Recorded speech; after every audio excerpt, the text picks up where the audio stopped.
Hey guys, welcome back to the channel. और आज हम लोग बात करेंगे बार्सिलोना से सेविला मैच के बारे में। और भाई साहब, ये मैच स्टार्ट होने से पहले ही इतना गर्मा गर्मी हो चुकी थी इस मैच के बारे में कि जहाँ तक बात है सेविला, तो उन्होंने तो स्टेटमेंट जारी कर दिया था नेग्रेरा केस के बारे में। देन बार्सिलोना ने उनके बारे में स्टेटमेंट जारी कर दिया कि हम लोग भी जब तक पूरी केस क्लियर नहीं हो जाती या ये नहीं हो जाती, तब तक हमारा भी सेविला के साथ कोई कॉन्ट्रैक्ट नहीं रहेगा।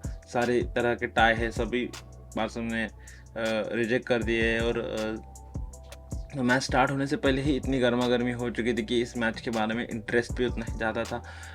जहाँ तक बात है बार्सिलोना की, तो बार्सिलोना ने अच्छी तरीके से गेम खेला है। शायद 1-0 नहीं स्कोर लाइन होना चाहिए था, कुछ 5-0, 6-0 या 7-0 होना चाहिए था। पर बार्सिलोना जो हर बार हो रहा है बार्सिलोना के साथ, बार्सिलोना फाइनल थर्ड में गोल नहीं कर पा रही है। बार्सिलोना क्लिनिकल नहीं है, बार्सिलोना गोल नहीं कर पाती है। फ्रंट ऑफ गोल क्या हो गया है पता नहीं, क्या चल रहा है वो भी पता नहीं। लेवेंडोस्की नहीं गोल कर रहे हैं, जॉ फिलिक्स ने तो ओपन गोल मिस कर दिया है। देन जहाँ तक बात है बार्सिलोना की, तो बार्सिलोना हर मैच ऐसे नहीं होगा कि बार्सिलोना जीत जाएगी, वन साइड खेलेंगे या हम ही खेलेंगे, सामने वाली टीम नहीं खेलनी। सामने वाली टीम भी खेलने आई है, वो भी खेलेंगे। सो आज का मैच कुछ ऐसे ही था, सामने वाली टीम भी हमें टफ दे रही थी, हम भी प्रॉपर खेल रहे थे। तो एक प्रॉपर फुटबॉलिंग मैच चल रहा था। कोई इसमें रिग्रेट करने की बात नहीं है कि बार्सिलोना कहीं पे एक्सपोज हो रही थी, कहीं बार एक्सपोज हो रही थी। तो फुटबॉल है, फुटबॉल में तो ये सब होगा ही। बट ओवरऑल देखा जाए तो बार्सिलोना इज़ गुड, मतलब बार्सिलोना ने बहुत अच्छा परफॉर्मेंस दिया है। जहाँ तक बात है बार्सिलोना के बारे में, तो बार्सिलोना फाइनल थर्ड में इतना क्लिनिकल नहीं थी। बार्सिलोना फाइनल थर्ड में बार बार बॉल लूज़ कर रही थी। और जहाँ तक बात है बॉल लूज़ करने की, तो बाल्डे ने आज इतने बार बॉल लूज़ किया है। भाई साहब, क्या चल रहा है उसके साथ, वो आउट ऑफ फॉर्म दिख रहा है। इतना शार्पनेस नहीं है उसमें, गेम शार्पनेस भी बहुत कम लग रही थी। वो बॉल हर बार लूज़ कर रहा था 1v1 में, तो वो हर बार ही हार रहा था। वहाँ उसके विंग पे अगर बॉल है तो वो बॉल लूज ही कर रहा था हर बार। मतलब 1v1 में उन्होंने चैलेंज नहीं लिया, मतलब ज़्यादा उतना उसके बॉल रिकवरीज नहीं थी आज। आई थिंक कि बाल्डे को थोड़ा इम्प्रूव करना चाहिए, उसका मैच शार्पनेस और थोड़ा होना चाहिए। जब से वो इंजरी से आया है, थोड़ा सा उसका जो लास्ट ईयर का फॉर्म था वो नहीं दिख रहा है। सो वही एक चिंता की बात है बार्सिलोना के स्क्वाड में देखा जाए तो। और इंजरीज तो इस लेवल पे हो चुके हैं अभी। तो फ्रैंकी नहीं है, पेड्री नहीं है, रफीना नहीं है, और जो इंजरी से आया है तो उसे हम लोग ज़्यादा खिला नहीं पा रहे हैं। इनिगो मार्टिनेज का भी सेम सिचुएशन है। अलोंजो और अबोर्डो को हम लोग खिलाएंगे नहीं, क्योंकि पता है उन्हें खिलाएंगे तो फिर मैच में क्या होगा। सो बार्सिलोना को इन सारी चीज़ों के बारे में देखना है। और without Frenkie de Jong Barcelona का बॉल प्रोग्रेशन बहुत कम हो चुका है। मतलब ना के बराबर तो नहीं बोल सकते, पर बहुत कम हो गया है। फ्रैंकी के साथ बार्सिलोना बहुत स्मूथ दिखती है, बहुत फ्लुएंट दिखती है। Without Frenkie de Jong Barcelona बहुत ही, मतलब उतना फ्लुएंट और उतना स्मूथ नहीं दिख रही है। बार्सिलोना की पासिंग एंड बार्सिलोना का बॉल प्रोग्रेशन, ये सारी चीज़ें बहुत ही स्मूथ दिखती फ्रैंकी के साथ। सो फ्रैंकी जल्दी से जल्दी इस टीम में आ जाए, पेड्री भी जल्दी से जल्दी इस टीम में आ जाए। आई होप दोनों भी जल्दी से जल्दी फिट हो जाए, क्लासिको खेल ले भाई। क्लासिको में मुझे चाहिए फ्रैंकी डी यॉन्ग या पेड्री, दोनों में से एक प्लेयर तो इस क्लासिको में होना चाहिए। गुंडोगन और गावी और फर्मिन लोपेज का कनेक्शन बहुत अच्छी तरह से बन रहा था। ऊपर से जॉ कैंसेलो की signing is a best signing in this year, क्योंकि उसने अब तक जितने मैचेस खेले हैं वो हर मैचेस में उसने काम करके दिखाया है। बट आई थिंक कि वो one of the best player है स्क्वाड में, जो कि हमारे टीम में कमी लग रही थी। हमारे दोनों विंगर्स, हमारे दोनों फुल बैक्स बहुत अच्छी तरीके से खेल रहे हैं, कनेक्शन बना रहे हैं। सिर्फ बाल्डे का थोड़ा आउट ऑफ फॉर्म चल रहा है। सो आई होप कि वो जल्दी फॉर्म में आ जाए तो देखने को मिलेगा एक बहुत ही मस्त मास्टर क्लास जावी का देखने को मिल सकता है। बट ठीक है, अप्स एंड डाउन्स चलते रहेंगे, आते रहेंगे, इसी को फुटबॉल कहा जाता है।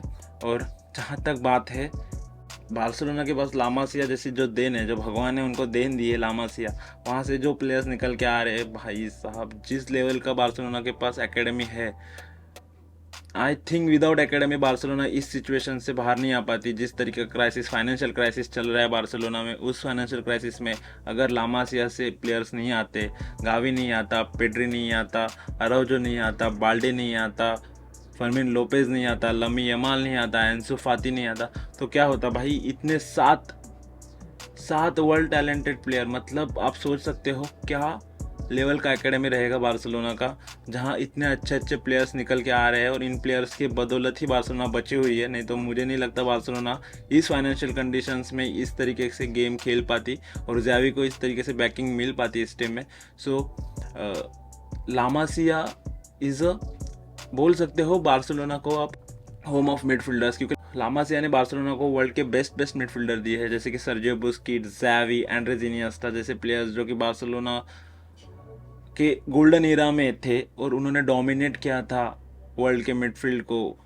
जिस तरीके के बार्सिलोना की मिडफील्ड थी, आई थिंक सो उस मिडफील्ड के सामने आज के डेट में कोई मिडफील्ड नहीं है जो खेल पाएगा। और आज भी बार्सिलोना को दे सकते हो गावी, पेड्री, फ्रैंकी जैसे मिडफील्डर्स है बार्सिलोना के पास, गुंडोगॉन।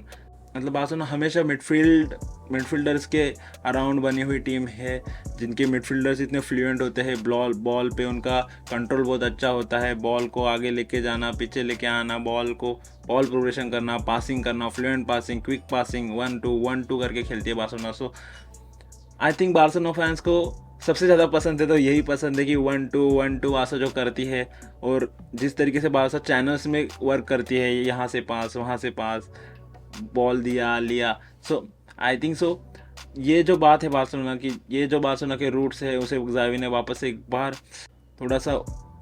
बार रिवाइव किया है उसको। जहाँ तक देखा जाए ला मासिया के टैलेंट के साथ, तो लामी यमाल और फर्मिन लोपेस के बारे में बोला जाए तो आज उन्होंने जो कमाल करके दिखाया। फर्मिन लोपेस तो टॉप नॉच था आज, जिस तरीके का गेम उसने आज दिखाया है। I think he is a best player on the pitch last night. उसने जिस तरीके का गेम दिखाया है, क्या पासिंग थी, क्या वन टच थे, क्या बॉल लेके आगे प्रोग्रेशन कर रहा था बंदा, और उसमें और लामी यमाल में जो कनेक्शन बन रहा था, जो कनेक्शन उन दोनों में बन रहा था, आई थिंक कि मैंने देखा नहीं था उस विंग पे उस तरीके का कनेक्शन। और आई होप कि ये टैलेंटेड प्लेयर्स बार्सिलोना के सेफ रहे, इन्हें कोई इंजरीज ना हो प्लीज़, आई होप। क्योंकि यंग एज में अगर इंजरीज हो जाती है तो देखते हैं, हम लोगों ने देखा है अंसु फाती के साथ क्या हो गया है। इतना वर्ल्ड टैलेंटेड प्लेयर, इतना अच्छा टैलेंटेड प्लेयर, पर इंजरीज ने उसके करियर में कितना बड़ा डाउनग्रेड लाया है। तो आई होप कि ये ब्लेसिंग है बार्सिलोना की और ये ऐसे ही चलती रहे। मतलब ला लीगा प्रेसिडेंट करना क्या चाहता है, मतलब ज़ावियर तेबास खुद में ही एक जोकर है।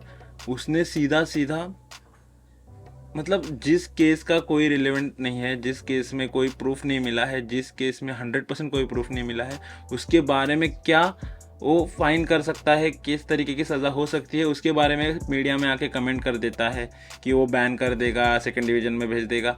सो मुझे लगता है इस तरीके का अगर आप स्टेटमेंट देते हो, वो भी कोई छोटी टीम नहीं है, आपकी लीग की टॉप 2 टीमों में से एक है, और आप उसके बारे में ऐसे स्टेटमेंट्स देते हो, तो लीग कैसे चलेगी? अगर टॉप 2 टीमों में से एक टीम को अगर आप ऐसे ट्रीट कर रहे हो और ऊपर से आके बोलते हो कि हाँ, ऐसे हो गया वैसे हो गया, प्रीमियर लीग से हम बेस्ट है, तो कैसे बेस्ट है, क्या है बेस्ट? आप जो 2 टीमें अच्छे से काम कर रही है उन्हें भी नहीं करने दे रहे हो। बार्सा का आप देख सकते हो वेज बिल उसने कहाँ पे ला के रख दिया है, 270 मिलियन पे वेज बिल ला के रख दिया है, पर आई होप वो बढ़ जाएगा, क्योंकि बार्सा ने 304 मिलियन का प्रॉफिट जनरेट किया है, और उन्होंने क्लेम भी किया है कि उन्होंने 2020-2023 में 204 मिलियन का प्रॉफिट किया है। तो हाई होप कि बार्सा का वेज बिल बढ़ जाए, हमारी सैलरी लिमिट भी बढ़ जाए, तो बार्सिलोना वापस इस विंटर मार्केट में अच्छे से साइनिंग कर पाया। नेग्रेरा केस के बारे में बहुत से अपोजिशन फैंस बोल रहे हैं ये हो जाएगा वो हो जाएगा, मैं बोल रहा हूँ कुछ नहीं होने वाला। आप इतनी बड़ी टीम को नहीं कुछ कर सकते, या आपकी लीग जब डाउनफॉल पे चल रही है और आप आपके लीग के टॉप 2 टीमों में से एक टीम को बोल रहे हो, और वो भी डिफेंडिंग चैंपियंस को बोल रहे हो कि ऐसे कर देंगे वैसे कर देंगे, तो ऐसे कुछ नहीं कर सकते हैं, और कोई प्रूफ ही नहीं है तो क्या ही करेंगे। सो बिंदास रहिए बार्सा फैंस, कोई टेंशन की बात नहीं है भाई। बार्सिलोना को फाइनल थर्ड में क्लिनिकल होना पड़ेगा, नहीं तो हम ऐसे 1-0 की विक्ट्रीज लेते रहेंगे तो कोई मतलब नहीं है। आज भी बार्सिलोना 5 या 6 गोल मार सकती थी, पर बार्सा ने नहीं मारा है। ठीक है, मैच जीत गए, सर्जियो रामोस ने हमें गोल दे दिया, उसके बारे में उसको थैंक यू। आज की मैच में डिपेंड करते हैं, आज जिरोना वर्सेस रियल मैड्रिड में जो मैच जीतेगा, अगर मैच ड्रॉ रहा तो बार्सिलोना टॉप पे बना रहेगा, अगर कोई जीत गया तो बार्सिलोना सेकंड पे आ जाएगी। सो देखते हैं आज क्या होता है, तब तक के लिए tata bye bye and visca Barca.